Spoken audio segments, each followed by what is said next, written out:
여러분, 비트코인과 우버, 자율주행 자동차가 결합하면 어떤 일이 생길까요? 자동차가 직접 리스 대금을 지불하고 보험료를 스스로 내고 사람들에게 운전 서비스를 제공하는 완벽히 독립된 스스로 소유하는 자동차. 이 자동차는 회사에 소속되어 있지 않고 차 자체가 회사이며 스스로 사업체의 주주이자 주인이고 인간의 소유를 벗어난 철저히 주체적인 경제 독립체로 존재하는 자동차의 등장입니다.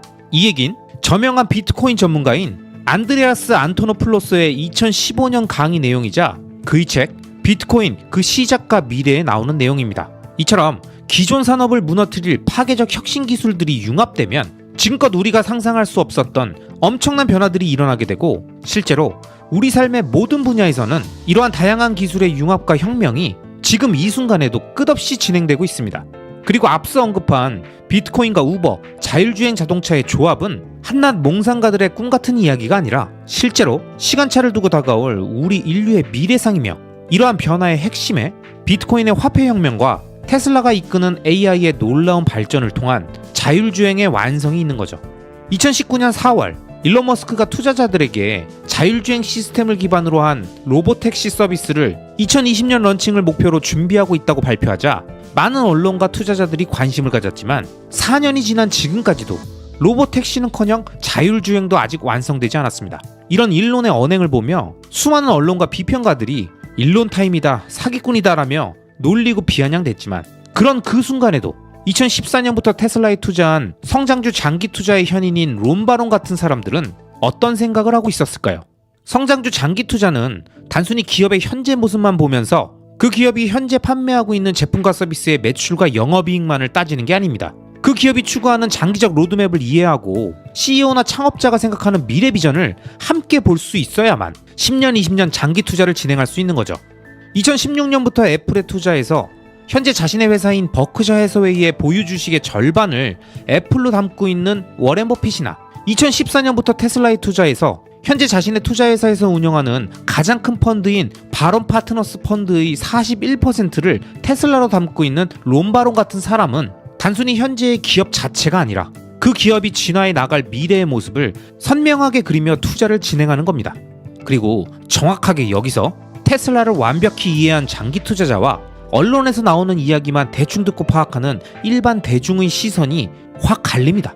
일반 대중들은 아직도 테슬라를 전기차 기업이라고 생각하고 수많은 자동차 회사들 중에 전기차를 조금 빨리 만들어서 조금 더 많이 팔고 있을 뿐인 그런 조금 새로운 회사? 아님 그 선점의 이점마저도 이제 얼마 남지 않은 기업 정도로 생각하면서 이런 이야기들을 하죠. 전기차 회사가 뭐 그렇게 혁신이라는 거야? 테슬라가 종교냐? 뭐 이렇게 난리야? 야, 그냥 기업이야. 수많은 기업 중에 하나. 그런데 여러분, 그 수많은 기업 중에서 늘 인류의 문명을 완전히 바꿔버린 혁신 기술과 제품과 서비스를 내놓는 위대한 기업이 존재했다는 사실을 우리는 꼭 기억해야 합니다. 그리고 론바론과 같은 성장주 장기 투자자들은 이러한 가능성이 높은 기업에 장기 투자함으로써 그 기업과 CEO가 그리는 마지막 장면까지 함께 바라보는 거죠. 론바론은 일론이 2019년에 말했던 로보택시의 상용화가 2020년에 완성되지 않았음을 전혀 상관하지 않습니다. 그에게 그 단기적 시점보다 더 중요한 건 로보택시로 가기 위해 꼭 필요한 완전 자율주행 FSD 기술의 진화 유무이며 점점 완성되어가는 FSD를 보며 그는 최근 언론과의 인터뷰에서 이렇게 얘기했죠. 테슬라는 단순히 자동차나 배터리 회사가 아니며 궁극적으로 테슬라는 50년 된 자동차 회사들에게 부품과 컴퓨팅을 제공하며 더 많은 수익을 낼 거다. 결국 모든 차량은 테슬라의 FSD를 사용할 테니 그 누구도 테슬라의 경쟁 상대가 아니다. 이 말에서 보듯이 론바론은 테슬라를 전기자동차 기업으로 보지 않습니다. 지금은 전기자동차를 만드는 자동차 회사처럼 보이지만 결국 테슬라는 완전 자율주행 소프트웨어와 이를 차량 내에서 구동하는 부품과 함께 모든 자동차 회사들에게 제공하는 AI 기업이 될 거라는 생각으로 투자하는 것이죠. 그리고 이러한 미래 비전을 향해 가는 과정에 아주 자연스럽게 로보택시 사업이 열릴 것이라고 생각하는 테슬라 장기 투자자라면 자신이 기다리는 2030년, 2040년에 10년, 20년 기간 안에 순차적으로 구현될 이벤트들을 지금 당장 향후 몇 년 안에 했니 못했니로 자신의 투자 판단을 바꾸지 않는다는 겁니다. 아마 지금까지 제가 말씀드린 내용을 들으신 분들 중에선 이렇게 말씀하시는 분들도 계실 겁니다. 야, 장밋빛 미래 설명하는 건 잘 들었는데 결국 테슬라가 그렇게 된다는 근거가 뭐야? 그래봤자 지금 전기차 팔고 있는 거 맞잖아. 뭘 자꾸 그럴싸하게 포장해. 그냥 전기차 회사 아냐? 그런데 여러분, 일론 머스크와 함께 페이팔을 창업했던 피터 틸은 그에 저어서 제로투원에서 영속성을 갖는 위대한 기업으로 나아가기 위해선 모방과 경쟁을 통해 이미 모두가 알고 있는 1에서 n이 되는 일을 하는 대신 기존에 보지 못했던 새로운 것을 창조해서 0에서 1을 만들며 미래 시장을 독점해야 한다고 했죠. 이게 바로 모든 스타트업 창업자들에게 피터 틸이 던지는 메시지이자 장기적 우상향 구조의 자산을 발견해서 오랫동안 투자하려는 장기 투자자들이 기업에 투자할 때 꼭 생각해야 하는 부분입니다. 내가 투자하는 기업은 경쟁이 아니라 독점을 하고 있는가? 창조적인 독점 기업을 만들고 있는가? 지금 하고 있는 행위들은 어떤 미래 시장의 독점을 위한 것들인가?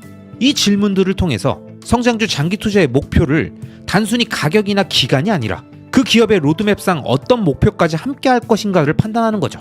난 10배 오르면 판다. 난 2030년까지만 투자할 거다. 이런 가격과 기간이 매도의 기준, 자신의 그 기업에 대한 장기 투자를 종결짓는 기준이 아니라 그 기업의 장기적인 로드맵의 몇 번째 단계, 그들이 말하는 어떤 미래의 구현까지 함께하고 그 이후에 새로운 투자를 이동할지를 결정하는 거예요. 성장주 투자를 이런 관점에서 바라본다면 장기 투자자들에게 중요한 건 그 기업이 어떤 미래 비전을 갖고 현재의 비즈니스를 시작해서 돈을 벌고 궁극적으로 어디로 가려고 하는가와 같은 장기 로드맵을 이해하고 있는 겁니다. 그래야 현재 돈을 벌고 판매하고 있는 제품과 서비스만이 아닌 미래를 향해 바둑판에 놓는 포석 하나하나가 눈에 선명하게 보이기 때문이죠. 그러면서 피터 틸이 강조한 건 작은 시장에서 시작해서 독점하라는 말입니다. 이 개념을 가장 잘 설명해주는 예가 바로 아마존입니다. 아마존을 세운 제프 베조스는 1994년 창립 당시부터 앞으로 확장될 인터넷 기반의 쇼핑, 즉 이제와 이커머스라고 불리는 온라인 소매점 비즈니스를 모두 먹어버리는 것이었습니다. 그렇지만 그 누구도 인터넷에서 물건을 사지 않는 시절에 갑자기 사람들을 인터넷 쇼핑을 하게 만드는 건 사용자 경험을 완전히 새롭게 뒤바꾸는 엄청나게 어려운 혁명이며 기존 오프라인 사업들과 완벽히 차별화되는 무언가가 없다면 쉽게 이룰 수 없는 변화였습니다. 하지만 제프 베조스는 영리하게도 오랫동안 보관해도 유통기간이나 재고관리가 용이한 책에서부터 그 작업을 시작했고 그 중에서도 일반 서점에서 가장 잘 안 팔리는 책들에 집중했는데 이게 바로 신의 한 수였던 거죠. 그 이유는 가장 잘 안 팔리는 일부 서적은 소매점 입장에서는 이익이 안 나기 때문에 재고로 쌓아두기를 꺼렸지만 이제 막 인터넷을 통해 책을 구매하게 만들어야 하는 아마존의 입장에서는 이런 마이너한 책들을 보유하는 건 그런 책들을 찾는 가장 열정적인 고객들을 끌어들일 수 있는 상품이었던 겁니다. 즉, 서점에서 멀리 살거나 평범하지 않는 책을 찾는 사람들에게 아마존은 구세주와 같은 대안이 된 겁니다. 그렇게 온라인 소매점이라는 영역에서 책이라는 하나의 아이템, 그 중에서도 가장 잘 안 팔리는 희귀한 서적들부터 독점하기 시작했던 아마존은 결국 CD, 비디오, 소프트웨어 등으로 영역을 확장하고 점점 몸집을 불려서 현재 세계 최대 전자상거래 기업이자 전세계 클라우드 서비스 시장 1위인 AWS까지 보유한 기업이 되었습니다. 만약 아마존의 이러한 경영 전략을 알고 있는 동업자와 재무적 투자자, 성장주 투자자들에게 제프 베조스는 왜 책이나 팔고 있는 거야? 1년에 책 팔아서 얼마나 벌 수 있겠냐? 고작 책이나 파는 회사가 뭐가 그렇게 좋다는 거야? 이런 이야기를 하는 아마존에 대해서 아무것도 모르는 사람들이 얼마나 많았겠습니까? 하지만 아마존의 미래를 바라본 사람들은 아마존의 장기적인 비즈니스 전략에 동의하고 이커머스 시장을 다 먹겠다는 그 계획이 추진될 때까지 또는 본인이 생각한 가시적 성장의 단계까지 차분하게 투자를 이어갔을 겁니다. 즉, 모든 게 그렇지만 장기 투자는 아는 만큼 보이는 것이고 그 알고 있다는 것이 곧 지속력과 믿음의 원천인 겁니다. 자, 그럼 다시 테슬라 얘기로 돌아가서 보면 테슬라 역시 작은 시장에서 시작해서 독점하라는 이 전략대로 자신이 지배할 수 있는 아주 작은 하위 시장에서부터 시작했습니다.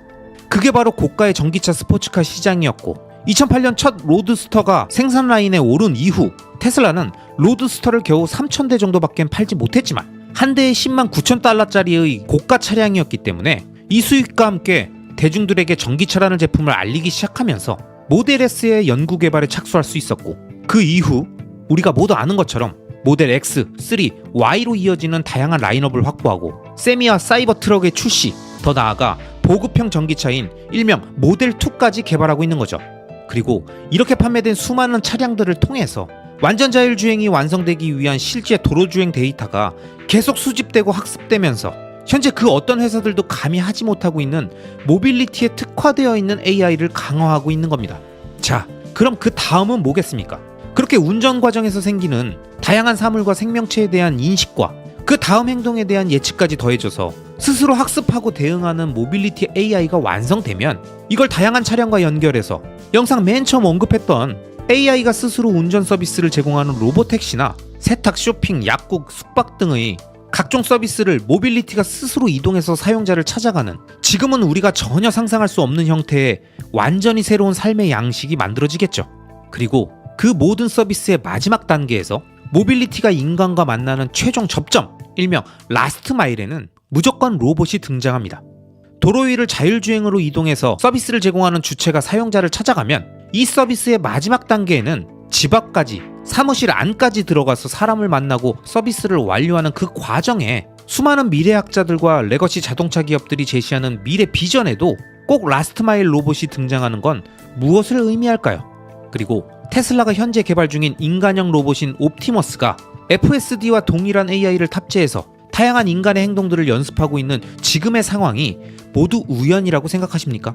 지금까지 제가 설명드린 이야기들은 모두 꿈같은 이야기고 현실 가능성이 없는 망상이라고 생각되신다면 아마 그런 분들은 1994년 제프 베조스가 이커머스 시장을 언급하며 모든 사람들이 온라인에서 쇼핑하는 세상이 오고 음식도 시켜먹고 여행 상품도 사고 해외에 있는 제품들도 직접 가지 않고도 구매할 수 있다고 하면 믿었겠습니까?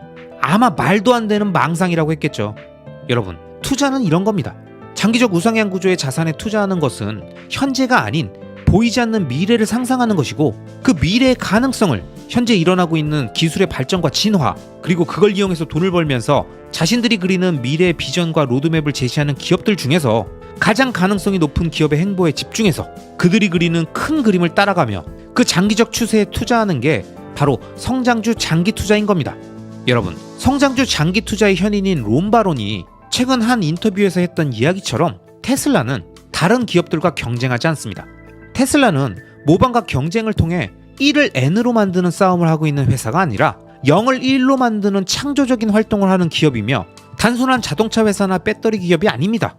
지금 테슬라가 판매하는 제품이 테슬라의 미래가 아니라 테슬라가 그리는 전체 로드맵에서 그 판매를 통해 최종적으로 축적되고 완성되어지는 게 무엇인지, 그리고 그게 완성되면 어떤 일이 일어날지를 생각해야죠. 그런 의미에서 봤을 때 테슬라는 현재 레거시 기업들과 경쟁하는 게 아닙니다. 어차피 테슬라는 궁극적으로 모든 자동차를 포함해서 로봇, 드론, 항공 등의 모빌리티 기업 모두를 대상으로 부품과 컴퓨팅을 제공하며 더 큰 수익을 내는 전기에너지 기반의 AI 로봇 기업이 되고자 하는 겁니다. 그리고 테슬라를 관심있게 보는 성장주 장기 투자자라면 현재의 자동차 인도량, 판매 실적, 영업이익의 추이들도 물론 중요할 수 있지만 어느 정도 규모의 경제를 확보한 지금 시점에는 그런 단기적인 경영 지표들보다는 그렇게 벌어들인 돈을 투자해서 완성하고자 하는 모빌리티 특화형 AI와 그 AI의 완성과 함께 시작될 로보택시, 그리고 라스트 마일을 위한 AI 탑재 로봇의 발전에 훨씬 더 큰 관심을 갖고 단기 실적을 핑계대며 요동치는 가격과 언론과 증권 전문가들의 잡음을 멀리하고 기업이 추구하는 장기 로드맵을 함께 바라보며 투자하시길 바랍니다. 누군간 눈에 보이는 현실만 이야기하고 또 누군가는 차트 속의 과거 움직임에만 빠져 있을 때 우리는 장기적 우상향 구조의 자산이 갖는 미래를 직감과 예리함, 그리고 상상력을 더해 선명하게 그려내는 현명한 투자자가 되자고요. 아시겠죠? 일론 머스크가 이끄는 테슬라와 스페이스X를 비롯한 다양한 회사들의 제품과 서비스들이 비트코인과 연결될 수 있을까요? 비트코인이 추구하는 건전화폐의 세상, 즉 비트코인 스탠다드를 향해 가는 과정에 테슬라와 스페이스X 같은 일론 머스크의 회사들은 어떤 역할을 하고 유기적으로 연결될까요? 아니, 연결고리가 있을까요? 전 충분히 그 가능성이 있다고 봅니다. 하지만 그 전에 비트코인과 일론 머스크 자체에 대한 불신이 없는 게 먼저겠죠? 그래서 이와 관련된 영화 몇 가지를 일단 소개하고자 합니다. 단편 애니메이션 영화 베스트 프렌드를 보면 2032년 이마에 삽입된 기기를 통해 증강현실 서비스를 이용하고 안약식으로 된 충전재가 다 떨어지자 부랴부랴 충전재를 사러 밖으로 뛰쳐나가 자판기에서 홍채 인식을 통해 비트코인을 결제하는 장면이 나옵니다. 이 영화는 비트코인이 법정화폐가 된 미래에 우리가 어떻게 제품과 서비스를 결제하고 생활하게 될지를 간략히 보여줍니다. 이런 디지털화된 통화 방식이 미래에 적용된다는 시나리오는 많은 영화에 등장하고 있지만 정확히 콕 집어 비트코인이 등장한 게 인상적이죠. 근데 여러분은 이런 미래가 올 수 있다고 생각하십니까? 비트코인의 미래를 믿으십니까? 여기 또 다른 영화가 있습니다. 영화 에어리언 시리즈의 프리퀄 개념인 프로메테우스와 에어리언 커버넌트 시리즈를 보면 전기 기반 에너지 인프라 사업과 인공지능 로봇 제조, 그리고 인류를 다행성 종족으로 만들기 위한 우주 로켓 탐사 사업까지 진행하고 있는 웨이랜드 그룹의 회장 피터 웨이랜드가 나옵니다. 여러분은 이 피터 웨이랜드 회장과 웨이랜드 그룹을 보고 어떤 사람과 기업이 떠오르십니까? 영화에서 이 웨이랜드 그룹은 하나의 기업이라고 하기엔 인류 문명 발전에 너무나도 중요한 요소들인 에너지 문제, 부족한 노동력 문제, 특이점이 요구되는 과학기술의 발전 등을 전기에너지, 로봇, AI, 우주산업의 혁신을 통해 이루어냅니다. 만약 이 세상에 이런 기업이 존재할 수 있을까요? 여러분은 어떤 기업의 가능성을 가장 높게 보십니까? 앞서 보신 비트코인이 법정화폐로 적용될 미래사회와 마치 테슬라와 일론 머스크를 떠올리는 거대 그룹 웨이랜드의 내용은 막연한 영화 속 이야기가 아닙니다. 인류의 문명은 진화하고 계속 변화하며 그 시대에 맞는 형태로 제도와 합의가 바뀌고 그 흐름에 올라탄 기업가와 위대한 기업, 그리고 투자자들이 존재하기 마련입니다. 저는 비트코인, 테슬라, 서울부동산에 모두 투자하는 토탈 인베스터로서 이 자산들의 유기적인 연결성과 미래 모습에 대해 늘 많은 관심을 갖고 있습니다. 특히 필수자라 모두가 꼭 필요하지만 대한민국과 서울이라는 지역적 한계를 갖고 있는 부동산을 제외하고 전 세계적으로 인류의 큰 변화를 만들고 있는 비트코인의 화폐혁명과 일론 머스크가 이끄는 테슬라, 스페이스X, 뉴럴링크, 보링 컴퍼니 같은 다양한 기업들이 만들어내는 혁신은 서로 유기적으로 연결되어 있으며 결국 한 곳에서 모두 만나게 된다고 봅니다. 여러분, 생각해 보시죠. 앞서 보여드렸던 베스트 프렌드라는 이 영화에서 나왔던 비트코인 스탠다드, 즉 전 세계가 비트코인으로 결제하고 거래하는 시스템이 보편화되는 그 시기가 과연 올지, 온다면 언제쯤일지 그 누구도 정확히 알 수는 없지만 이런 시스템이 구축되며 자신의 구매력을 디지털화해서 전 세계 어디든 전송할 수 있고 그 어떤 권력에 의해서도 조작되거나 통제되지 않고 오직 확정된 코드의 법칙에 따라 움직이는 탈중앙화된 금융 시스템은 비트코인이 유일하다는 이 사실을 정확히 깨달은 사람들은 아주 천천히 비트코인 스탠다드를 준비하고 있습니다. 물론 그 과정에서 수많은 사회, 정치, 경제, 문화적 이슈와 사건, 사고가 이어지겠지만 이는 비트코인으로 인한 문제가 아니라 비트코인이 등장할 수밖에 없었던 이미 해결할 수 없이 엉켜서 수명을 다해가는 피앗머니 시스템의 발작과 이를 덮고 숨기려는 정치인들과 금융권의 인위적 통화 시스템이 만든 문제인 거죠. 그럼 이런 비트코인의 화폐혁명은 어떻게 일론 머스크의 기업들과 연결될까요? 가장 먼저 우주 로켓 탐사 기업인 스페이스X의 인공위성을 통한 인터넷 제공 서비스인 스타링크를 설명드릴 수 있습니다. 이 내용은 아토믹 비트코인님이 정리하신 트윗과 블로그 내용을 기반해서 만들었습니다. 우리가 잘 아는 것처럼 비트코인은 전 세계를 하나로 연결하는 금융 네트워크이기 때문에 안정적인 인터넷 환경이 매우 중요합니다.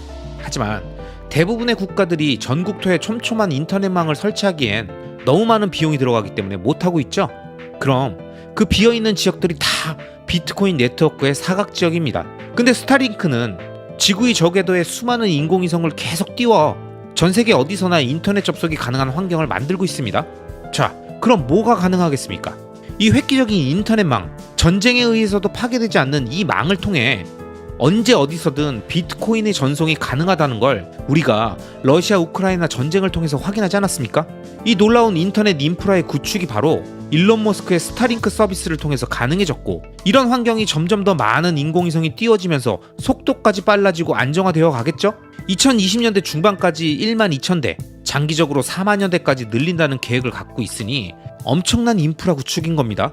그렇기 때문에 이러한 전 지구적인 인터넷 인프라 구축, 특히 중국처럼 검열을 위한 방화벽으로 전송 속도가 느린 경우에도 스타링크가 매우 획기적인 해결책이 될 수 있습니다. 이건 단순히 비트코인을 거래하고 보유하는 사용자뿐만 아니라 채굴자들과 노드 검증자들에게도 엄청난 변화인 게, 일단 안정적인 인터넷 환경이 있으니 채굴에서의 블록 생성과 플로드 구축의 효율도 향상이 되는 거죠.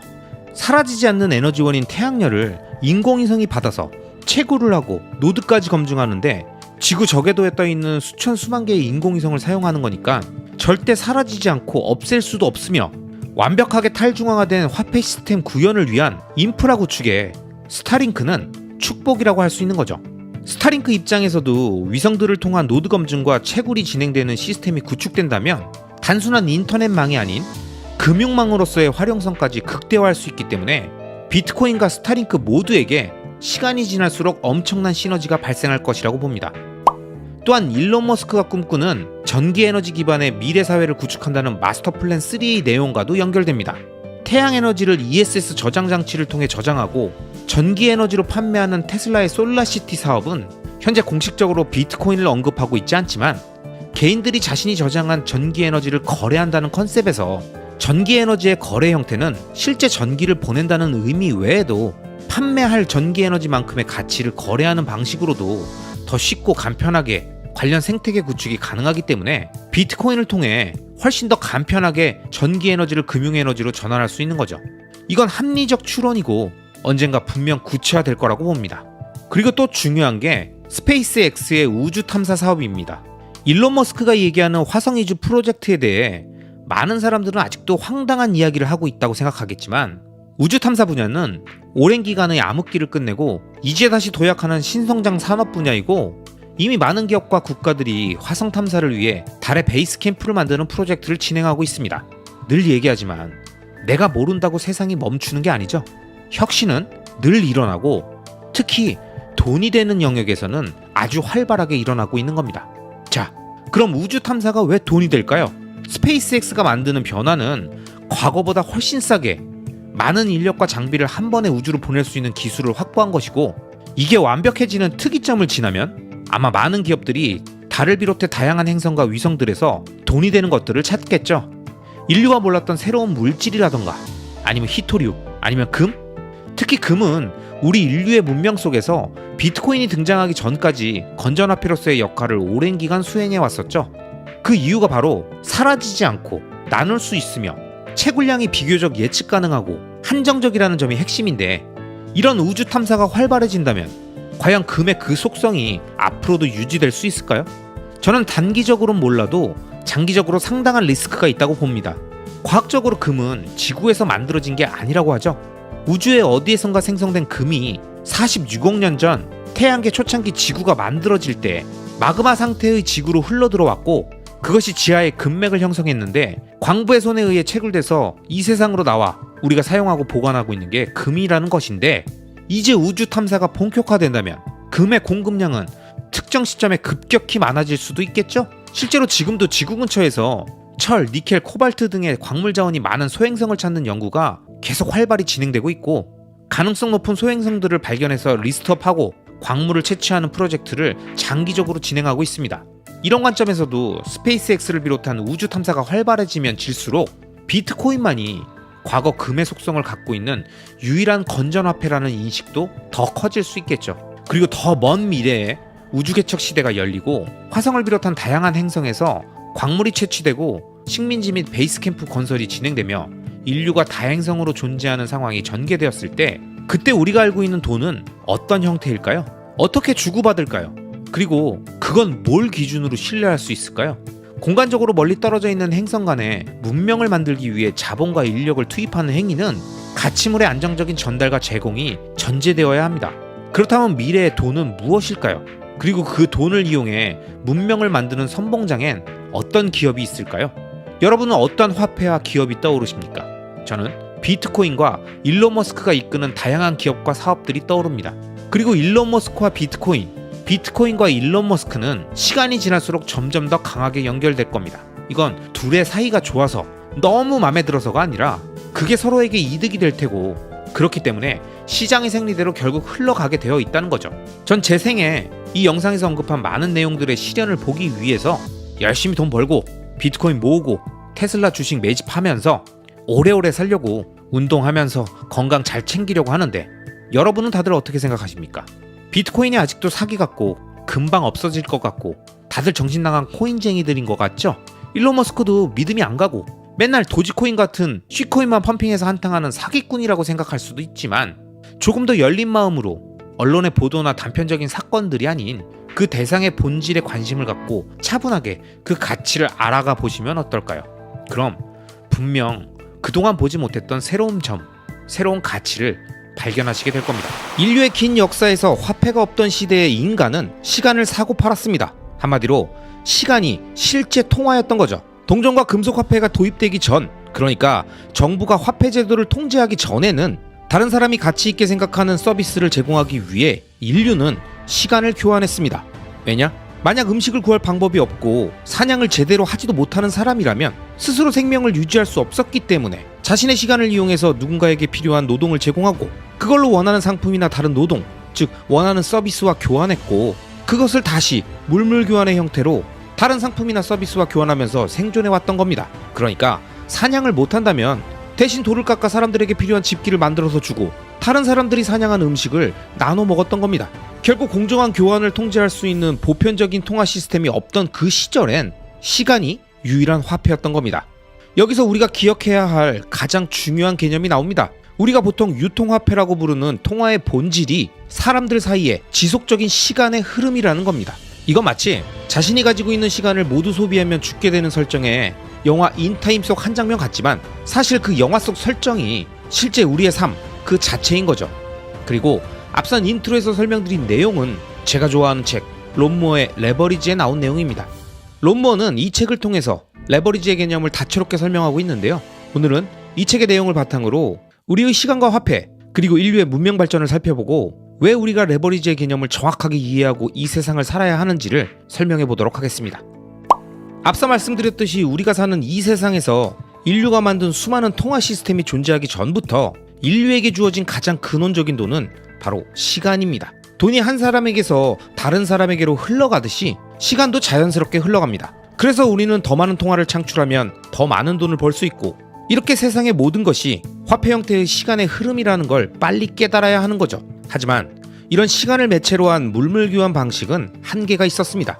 교환하는 사람들끼리 서로 생각하는 가치의 기준이 다르면 양쪽 모두 자신의 충분한 가치를 인정받지 못한다고 느끼거나 속고 있다고 느끼게 되는 거죠. 이런 경우 통화로서의 시간은 결국 순기능을 잃어버리게 됩니다.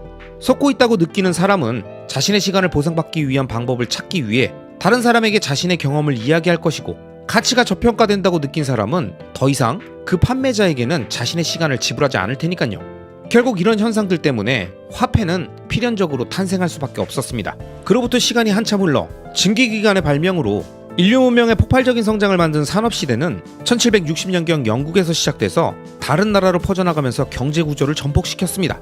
이 시기의 특징은 방직기계와 증기기관 같은 동력구동 기계의 등장인데요. 이러한 위대한 발명을 통해서 수동식 도구가 대체되고 산업의 규모는 거대해지기 시작했죠. 포드 자동차를 만든 헨리 포드처럼 기계와 공장을 소유하면서 이 변화를 받아들인 사람들은 큰 부자가 되었고 반면 기계를 레버리지하는 법을 몰랐던 사람들은 점점 퇴보의 길을 걷게 되었습니다. 과거 인류가 생존을 위해서 인간의 노동이라는 시간을 레버리지로 활용해서 부족의 기틀을 만들고 국가로 발전하고 자신들만의 문명과 부를 형성했다면 산업화 시대에는 그 레버리지의 대상이 인간이 아닌 기계로 변하게 된 거죠. 그리고 그 변화에 빠르게 적응한 사람들이 시간의 레버리지를 극대화할 수 있었던 겁니다. 그리고 또다시 이 큰 산업의 대변혁이 지나간 이후 또다시 다가온 격변의 정보시대는 1975년경에 시작되었습니다. 이 시대는 방대한 정보를 수집하고 빠르게 전파하며 정보에 기반한 산업이 폭발적으로 성장하기 시작했습니다. 이제 더 이상 기계를 돌리며 공장을 기반으로 했던 경제가 정보를 기반으로 한 온라인 시장으로 이동하게 된 거죠. 산업시대의 시작이 산업혁명이었던 것처럼 정보시대의 시작은 디지털 혁명이었던 겁니다. 그럼 이 시대에는 무엇이 레버리지의 대상이 되었을까요?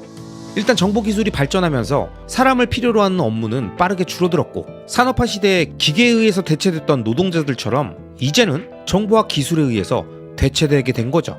그 결과 정보시대의 일자리를 잃은 사람들은 두 가지 선택 중 하나를 택해야 했습니다.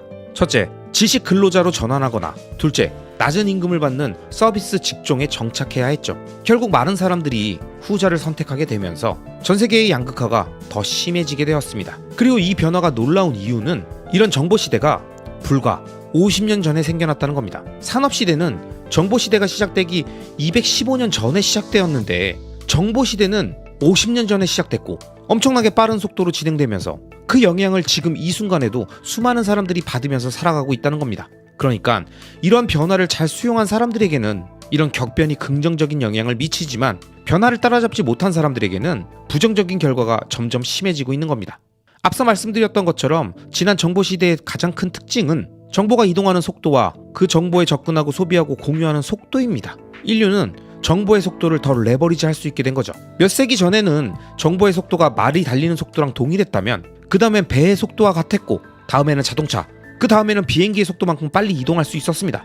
현재는 광섬유를 통한 빛의 속도로 이동하고 있기 때문에 정보는 화폐이자 상품이고 더욱 중요한 자원이 되었습니다.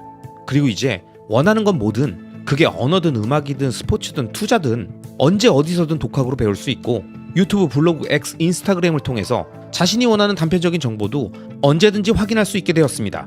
그리고 2020년대 이제는 이러한 정보를 찾는 과정까지도 챗 GPT를 비롯한 생성형 AI를 통해서 훨씬 더 빠르게 확인하고 더 나아가 자신이 원하는 결과물을 말도 안 되게 빠른 속도로 창조할 수 있는 인공지능이 인간의 능력을 뛰어넘는 싱귤레러티, 즉 특이점이 코앞까지 다가온 시대를 지금 우리는 살아가고 있는 거죠. 자, 다시 정리해보면 우리가 사는 이 세상에 존재하는 모든 화폐의 기본 속성에는 시간이라는 개념이 담겨 있고 그렇기 때문에 인류가 문명을 만들던 초기엔 인간의 노동력이라는 시간을 사고 팔거나 노예제도를 통해서 합법적으로 타인의 시간을 레버리지로 활용했습니다. 그러다 산업혁명이 일어나며 인간보다 훨씬 더 빠르게 많은 일을 할 수 있는 기계의 시간을 레버리지로 사용해 폭발적인 생산량을 만들어냈고 인터넷 혁명을 통해 원하는 정보를 빠르게 찾고 조합해서 새로운 가치물을 만들어내고 이것을 수많은 사람들에게 순식간에 확산시킬 수 있게 되면서 사람들은 정보의 생산과 제공, 확산의 전 과정에서 발현되는 시간의 단축이 가장 강력한 레버리지 수단이라는 걸 깨닫게 되었고 이제는 이 과정을 AI를 통해서 말도 안 되는 속도로 단축시키고 심지어 인간이 생각하지 못하는 영역까지 스스로 생성하는 단계까지 진화하면서 통화의 본질인 시간의 레버리지 속도가 기존과는 비교할 수 없이 엄청나게 빠른 시대로 들어가고 있는 겁니다. 자, 그럼 우린 여기서 무엇을 깨달아야 할까요? 우리가 인류의 역사 속에서 알 수 있는 가장 중요한 개념은 인류의 진화 과정에 등장했던 모든 레버리지의 수단들, 인간의 노동시간, 기계를 통한 노동시간의 단축, 인터넷을 통해 정보를 분석하고 가공하고 생산, 유통하는 산업 전 과정에서의 시간 단축, 그리고 AI를 통해 기존의 시대와는 차원이 다른 학습 속도와 발전을 보이며 인간의 능력을 뛰어넘는 새로운 존재의 등장이 가지고 올 시간의 초월까지 이 모든 과정의 변화 흐름을 정확히 읽고 그 수단들을 레버리지로 사용한 자들만이 경제적 자립과 진정한 시공간의 자유를 누릴 수 있다는 사실입니다. 자, 그럼 우리는 어떤 생각을 갖고 미래를 대비해야 할까요? 여기에 대해서는 아직 가보지 않은 길이기 때문에 그 누구도 명확하게 답할 수는 없겠지만 저는 세계적인 석학인 사피엔스의 저자 유발 하라리 히브리대 역사학과 교수의 책 호모데우스에 나온 내용과 그의 인터뷰 내용을 통해서 대신 설명드리고자 합니다. 그는 이 책에서 미래를 지배하는 힘의 원천이 과거에는 토지에 집중해 있었으며 이에 따라 귀족과 평민으로 구분되었고 근대에 와서는 자본제의 집중에 따라서 자본가와 노동자로 구분되었으며 지금은 데이터가 자본제를 대신하며 데이터의 집중에 따라 인간의 삶이 완벽히 갈리는데 이건 앞선 토지와 자본제의 집중에 따른 계층의 구분 정도가 아니라 아예 두 종으로 구분될 정도의 강력한 힘을 갖고 있다고 말합니다.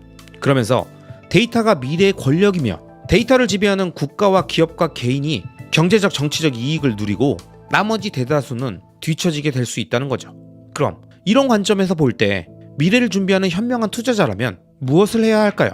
저는 현재 미래의 권력인 데이터에 집중하면서 지금 이 순간에도 미래의 엄청난 레버리지로 돌아올 전 세계의 수많은 데이터를 수집하고 분석해서 자신만의 혁신적인 제품과 서비스를 만드는 기업에 관심을 갖고 있어야 한다고 생각합니다. 예를 들어 테슬라와 같이 전 세계에 판매된 차량들을 통해서 도로주행 데이터를 수집하고 이를 AI를 통해서 학습시키면서 완전 자율주행을 위한 연료로 사용하고 있으며 더 나아가서 이를 활용해서 인간형 로봇에 탑재시켜서 로봇이 이동하는 실내 공간에 모든 사물들에 대한 데이터까지 학습시킬 계획을 갖고 있는 이렇게 미래 산업의 핵심 주도권인 데이터 확보와 이를 활용한 혁신 제품과 서비스를 통해서 기존 산업의 파괴적인 혁신을 만들어내고 있는 그런 기업의 주주권을 장기적으로 오랫동안 지속적으로 확보하는 과정이 필요하다고 생각합니다. 또한 화폐의 본질인 시간, 이 시간의 흐름을, 돈의 흐름을 장부의 형태로 모두 기록해서 중앙화된 제3자의 관리 없이도 암호화된 체인의 형태로 쌓여가고 있는 비트코인 네트워크의 힘은 자신의 돈을 안전하게 보관할 수 있는, 신뢰할 수 있는 금융 시스템을 원하는 전 세계 수많은 사람들의 수요를 계속 빨아들이면서 거대한 금융 빅데이터를 만들면서 이 네트워크의 가치 역시 점점 더 단단해지고 강력해질 겁니다. 그리고 마지막으로 매일매일 열심히 일하고 있는 현재 우리가 하고 있는 일이 10년 후에도 20년 후에도 계속될 거라는 생각은 위험할 수 있습니다. 이에 대해서 유발 하라리는 이렇게 말합니다. 20년 후의 세상은 아마 아주 빠른 속도로 끊임없이 변화하고 있을 것이다.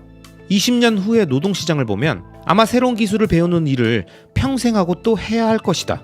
젊었을 때 배운 것들을 평생 하는 일은 없을 것이고 학습의 기술, 변화의 기술에 초점을 맞추는 게 가장 중요하다. 어떻게 하면 유연한 마음을 가질 수 있을까? 끊임없는 변화, 불확실성, 실패를 어떻게 대처할 것인가를 봐야 한다. 사람들은 변화에 적응하기를 어려워한다. 나이가 들수록 더 그렇다. 이미 세상에 대해 알고 있는 것들이 있고 습득한 기술이 있기 때문이다.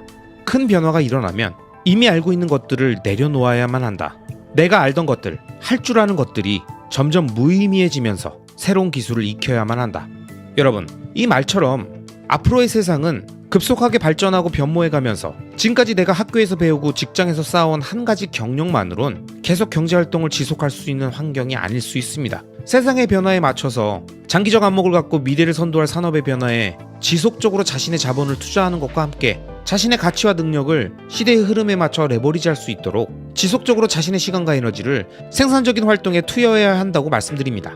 저 역시 현재 이러한 생각으로 매일 데이터를 쌓는다는 생각으로 퇴근 후에 원고를 쓰고 편집을 하고 주말에도 쉬지 않고 유튜브 영상을 제작하면서 제 생각과 투자에 대한 관점을 언제 어디서든 구독자님들이 보실 수 있게 컨텐츠로 쭉 만들고 있는 겁니다. 자, 그럼 방대하게 펼쳐졌던 오늘 영상의 주제였던 레버리지와 관련돼서 롬모어의 의견으로 영상 마무리하도록 하겠습니다. 레버리지는 다른 사람들의 시간, 경험, 네트워크를 통해서 더 짧은 시간에 더 많은 일을 하는 것이다. 지금 준비되어 있지 않다고 해도 레버리지를 시작해야 한다. 시간을 소비하지 말고 투자하라. 다른 사람들이 당신을 위해 일하게 만들어라. 레버리지를 수용하면 시간을 자유롭게 사용할 수 있고 절약된 시간에 더 많은 돈을 벌고 당신이 좋아하는 일을 할 수 있다. 당신에게 가장 높은 가치를 가진 분야에서 성장하고 다른 모든 것들을 놓아버려라. 레버리지는 연금이나 은퇴, 영원히 오지 않을지도 모를 나중을 위해서 행복을 연기하는 것이 아니라 지금 이 순간의 변화를 만들어내고 다른 사람들을 위해 봉사하면서 하루하루를 즐기고 원하는 일을 하면서 성취감을 느끼는 고양된 삶이다. 노년이 되어서야 할 수 있는 것이 아니다. 당신이 비전을 가지고 있는 한 이 모든 것들을 지금 이룰 수 있다. 당신은 이제 선택해야 한다. 레버리지 할 것인가? 레버리지 당할 것인가?